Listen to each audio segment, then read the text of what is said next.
Sawala ng ating CCN, FBI, Central Communication Network Incorporated. Pagsunod sa komunikasyon ng neutralidad, pagtupad sa paghatid ng balita, pagkawalang kinikilingan.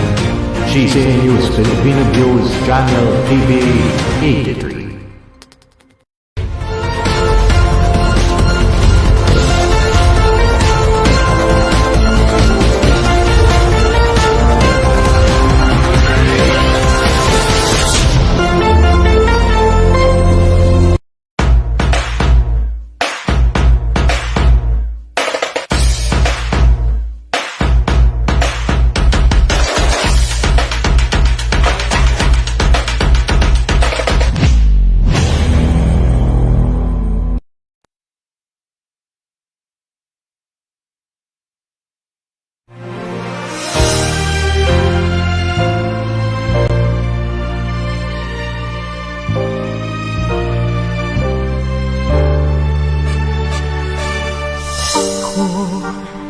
Pilipino, ang dugo'y maharlika. Likas sa aking puso at hikain kay ganda. Sa Pilipinas na aking bayan, lantay na perlas ng silanganan, wari na tipo ng kayamanan ng may kapal.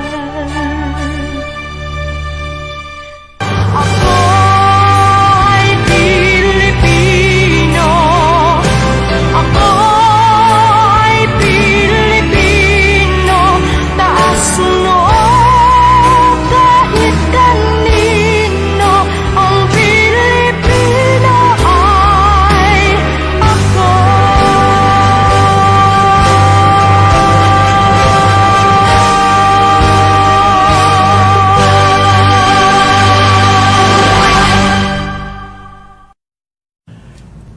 This documentary was purely based on the book Land Scams, Who Are to Be Blamed? An in-depth investigative report on the hidden history of the Philippines by Daniel Balmonte Frianesa. All Philippine history books that had ever been written were about people, places, and events.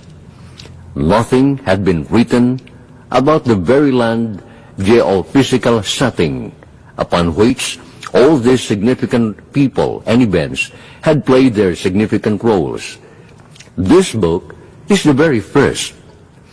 This is the hidden history of the lands of the Philippine Islands, uncovered through the diligent investigative work of Danny Frianesa. This is history recovered, which no one else could ever write so boldly. Only then, the author knows whose eyes were blinded by corruption. But through this documentary, aside from the sad book, the facts will now be imparted, and thus educating us that many people were still unaware, hoodwinked, even their eyes wide open. This research work is important for its political, social, and economic value for the Filipinos. Moreover, it is written in the true spirit of self-sacrifice for a noble ideal.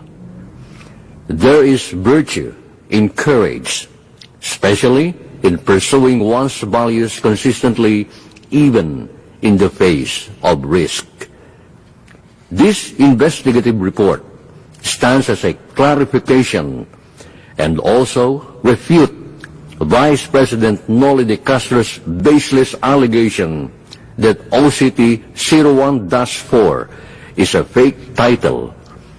This risky misinformation and other remarks expressing doubt and bewilderment, such as this one's for replay, it's almost funny and monumental fakery and a bad work of fiction pertaining to OCT 01-4 tends to twist the history, thus corrupts the mind of the reader.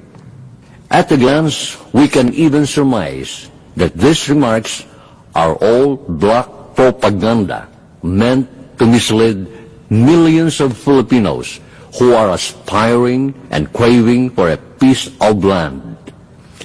The land is supposed to be the fulfillment of their dreams so that they could enjoy its resources. Instead, they are being deceived more than half a century by government officials concerned in land titling who annihilate and discredit the genuineness of archival documents which played a major role in our history. The product of dirty tricks were even published as authentic documents to conceal the truth and pave the way for land grabbers and big-time real estate developers to secure land for their selfish interests. Indeed, the government's involvement in the proliferation of fake titles through community mortgage program and the so-called socialized housing project had caused the flooding of fake titles all over the country. At present, there are millions of fake transfer certificates of titles derived from 100,000 fake original certificate of titles being distributed and sold to innocent, hapless victims. Landless farmers are still clamoring for the implementation of the comprehensive agrarian reform program. Millions of squatters are now residing in cramped quarters, usually victims of syndicates, land grabbers, and corrupt government agencies. Indeed, the painful truth hits us squarely in the eye. We Filipinos, including you and our poor kababayans, may unknowingly be a squatter in our own land. Our beloved Philippines is a rich and beautiful country. We are blessed with fertile, arable lands with flora, fauna, and natural resources as bountiful as that of the world's richest nations. But why are there so many idle lands, yet at the same time, so many homeless Filipinos? Why are lands being held by a select, selfish few? Let us put a stop to this endless cycle of corruption and exploitation. Together, let us wage war against fake land titles, titlers, and land grabbers. Peacefully negotiate, organize, and unite for clean land titles. Expose and oppose the corrupt practices in government agencies concerned with land titling. Educate the people about land titling and ownership. Provide affordable land for the Filipinos and build a squatter-free Philippines. Revelations must be revealed and aptly shared. Let us all share this piece of history with others. By doing so, we empower ourselves with the knowledge of what is true and right. For more than half a century, most Filipinos are not aware of the historical events, how, when, and to whom the monumental title has been granted by the King of Spain. So as not to be led astray, let our history speak for itself. When society goes through a critical phase, one instinctively asks how things happened and why. One of the best ways to provide a satisfactory answer is to look into history, which explains the root of any social situation. In court proceedings, the litigants help the judges dig at the answers that would lead to a wise and unbiased judgment using facts that have been submitted. That is, substantial facts should be presented so as to direct the judges to the sources of knowledge needed for the proper conclusion of the law. Without such, the court can never decide on a true verdict, but would go instead through applying false information and making inappropriate decisions. Likewise, a historian without sources of basic facts can never write history, but only works of fiction. In any aspect, to arrive at a proper conclusion, identifying basic facts is more necessary than mere accumulation of facts. Should there be chronological arrangements needed to identify the intelligible patterns of history, we have to trace how one event leads to another and affirm how one undertaking resulted from another, hence creating in mind a concrete scenario of the past. History is the story of how things happened in the past. People who do not know the country's history will not understand the society they live in. History, which is a research of the past, would make us understand the present. But do we really understand our nation's history, particularly how the 7,169 more or less islands and islets were acquired by the Spaniards? What land titles were issued, and whose names those vast tracts of land were recorded in that era? Sad to say, many Filipinos today have limited views or little understanding of vital issues and social trends, resulting probably from a damaged culture, colonial mentality, or a nauseous guessing methodology of analyzing the past. Their myopic views have made actual or true events, like the registration of big tracts of land covering provinces and municipalities, appear today so ridiculous, a myth, and a fantasy. Are we aware of the existence of tremendous land holdings acknowledged to be valid and authentic by the Supreme Court? This is the land title owned by the Piedad Estate. Allegedly, Piedad Estate was originally registered on March 12, 1912 under original certificate of title 614 of the Register of Deeds of the province of Rizal in the name of the Philippine government. OCT number 614 covers about 164,127 hectares of land situated in the provinces of Laguna, Bulacan, Cavite, Bataan, Cebu, Rizal, Isabela, and Mindoro.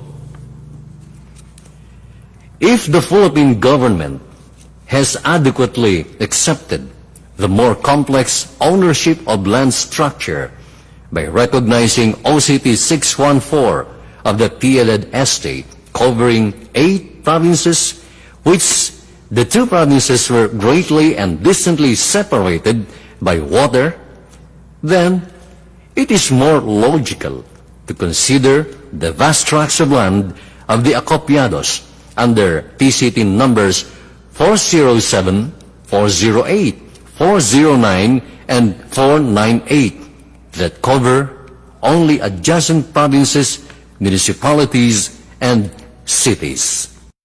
Since most Filipinos are not familiar with these particular historical events, they were easily deceived by this long accepted but misleading information. To refute the myth and reasonably ascertain of what was really happened in the past, let us look back at the events of those days. In page 251 of the book, The Philippines and the United States, The Forging of New Relations, and page 167 of the book, The Law on Squatting and Demolitions. This is how the history was recorded. Almost all the land titles granted by the court and land registration up to 1910 were of large private land holdings. The vastness of the land holdings was supported in page 86 of the same book, The Philippines and the United States, The Forging of New Relations, as stated.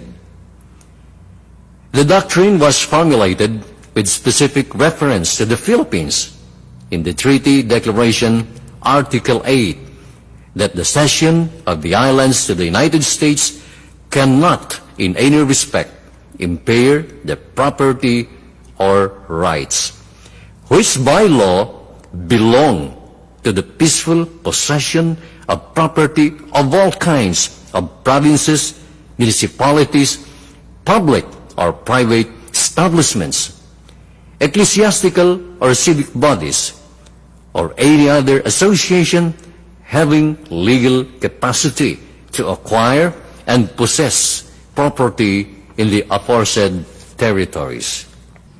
In our experience, we, the Maharlikans group, often encountered not only humiliation in court battles, but also through destructive interpretations by some government agencies and officials, particularly those concerned in land titling. These incidents have corrupted the minds of the public. This important issue will be discussed in part 2 of this documentary and hopefully will serve as an eye-opener to millions of Filipinos who were blinded about these monumental irregularities in the issuance of land titles.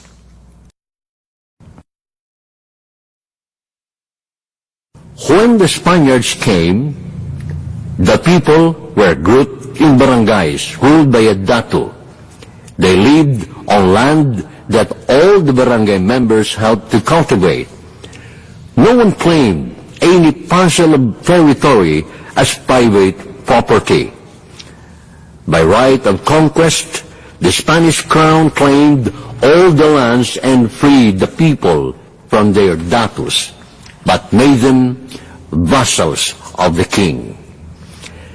By virtue of the conquest and discovery of the Philippines by Magellan in 1521, these groups of islands became the exclusive patrimony and dominion of the Spanish government.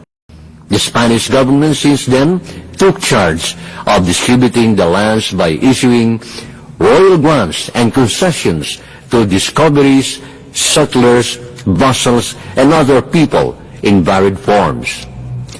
By means of these grants and concessions issued by the Crown of Spain, titles to land grants were acquired by the respective grantees.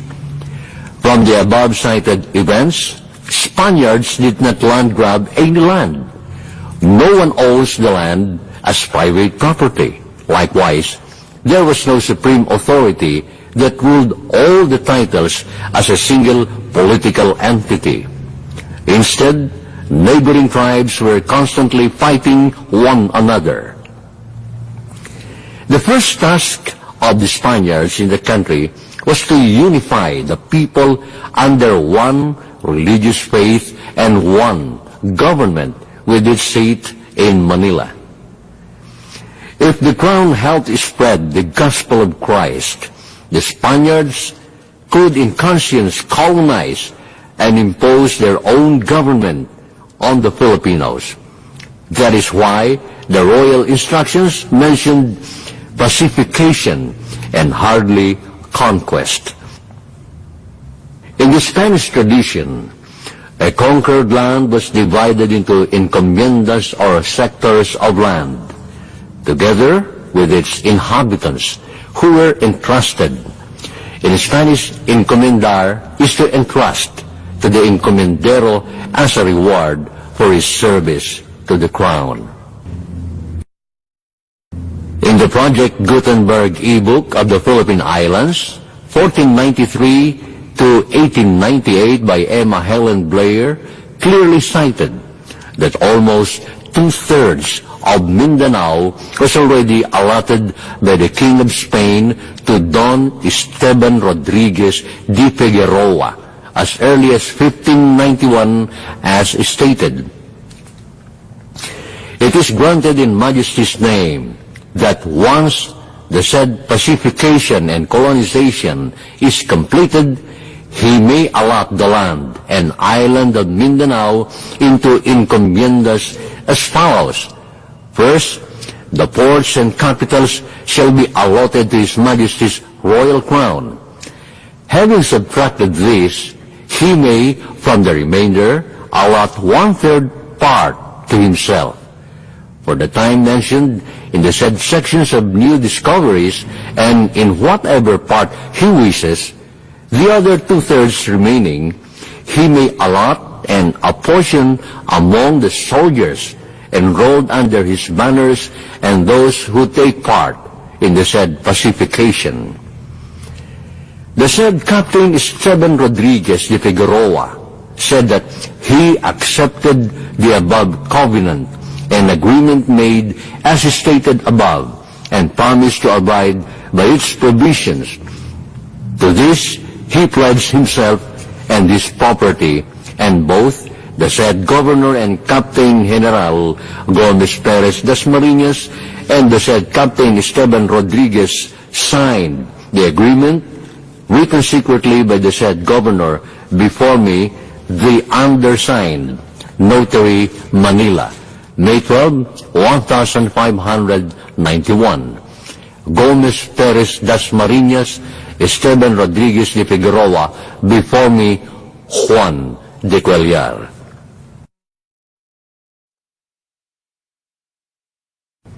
After Don Esteban Rodriguez de Figueroa's death, he was succeeded by his eldest son, Don Eduardo, to one of the royal seats of the Spanish throne. The noble heritage of the Rodriguez clan of Spain became a legacy of succession as members of the royal court of Spain from generation to generation. His death as a Spanish conqueror has lived in the lives of his successors, Don Hermogenes A. Rodriguez and Don Miguel A. Rodriguez, who loved and honored his memory, and hence inherited the traits and dignity of the said ancestor, where the blue blood of the Rodriguezes was gallantly given to the Philippine Islands. Cognizant of the heroic achievements and valor of their great-great-grandfather, Don Esteban Rodriguez de Figueroa, Don Hermogenes A. Rodriguez and Don Miguel A. Rodriguez, who were members of the royal court of Queen Isabella II, were appointed to alleviate the economy of the islands and to safeguard and protect the Philippines from foreign invasion. Also, they sought to settle disputes among the warring and discontented natives against the arrogant Spanish rule of the very disciplinarian friars and domineering Spaniards. The royal crown was, at that time, beset with problems in the islands. Economy remained very poor, thus the collection of taxes was nil, and the government was in financial strain. There was always that fear of the return of the Dutch and the British aggression and invasion to snatch the power of Spain in the Philippine colony. Don Hermogenes A. Rodriguez, the elder of the two brothers, was a very good internal and international affairs diplomat. Don Miguel Rodriguez was a third soldier in the prime of his manhood, who was an expert in military strategies and martial arts. Like his ancestor, he was daring and brave, but kind of heart. When they arrived in the Philippines, the Spanish revenue was nothing. There were no tax collections to run the government.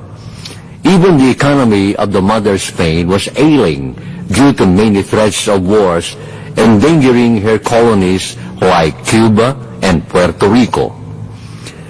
There was no more revenue coming from Mexico, which got her independence